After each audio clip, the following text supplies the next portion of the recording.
The standard square foot gardening box size is 4x4. Though you can use other sizes, the point is that you can reach in to take care of your plants, to weed, to harvest, and to water. Boxes are square and raised 6 inches above the ground. On top of your raised box is a square foot grid that provides you a visual planning guide for your garden.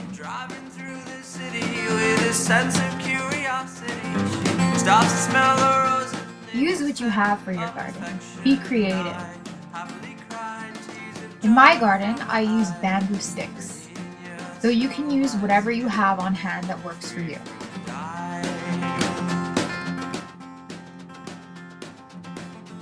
How many boxes do you need? How many boxes you need depends on how many adults you have in your household.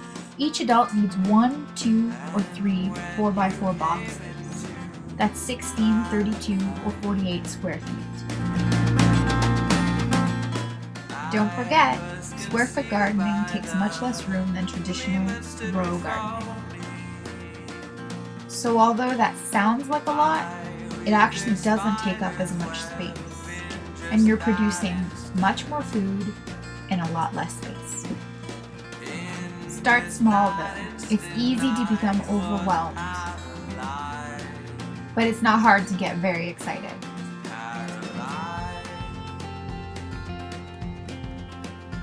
Make sure that you have enough room to reach into your boxes to allow you to water, to weed, and to take care of your plants. A minimum of 3 feet for your aisles is recommended. This means you don't have to step on the soil to get to your plants, which means the soil doesn't get packed down. Time to decide where all those boxes are going to go. Keep in mind 5 important tips for location for your garden.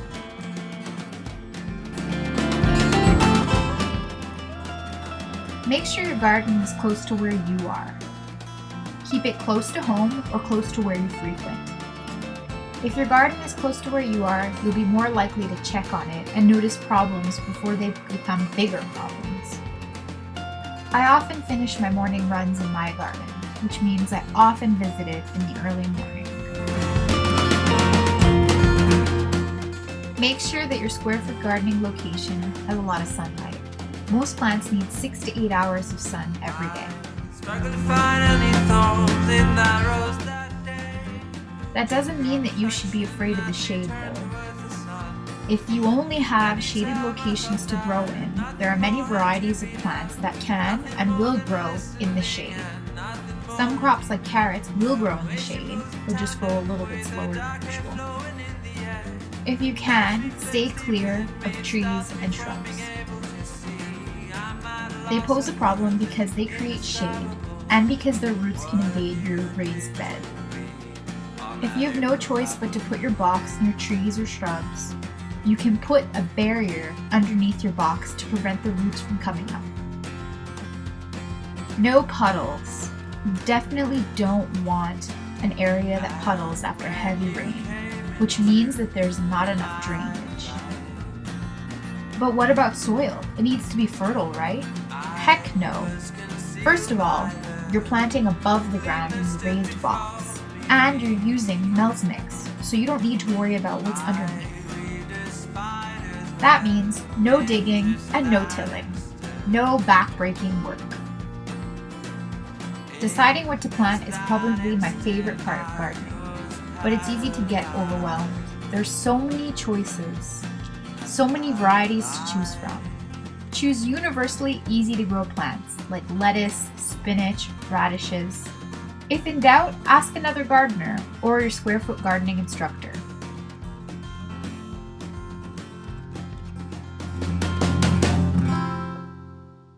Don't be afraid to research on the internet, and don't forget to read seed packets. They often contain tons of interesting and useful information.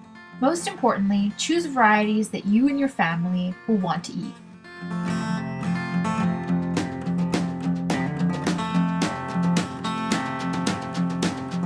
She wakes up in the morning with a smile on her Plan out what you'll be planting and where you'll be planting it by sketching, drawing, or even using different websites or apps to plan out what you'll be planting.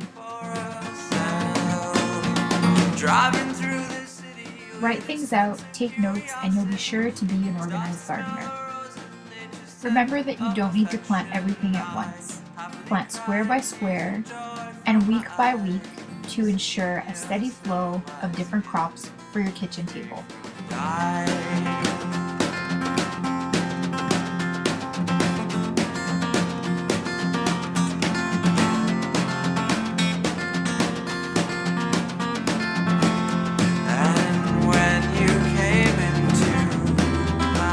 Be afraid of colder weather.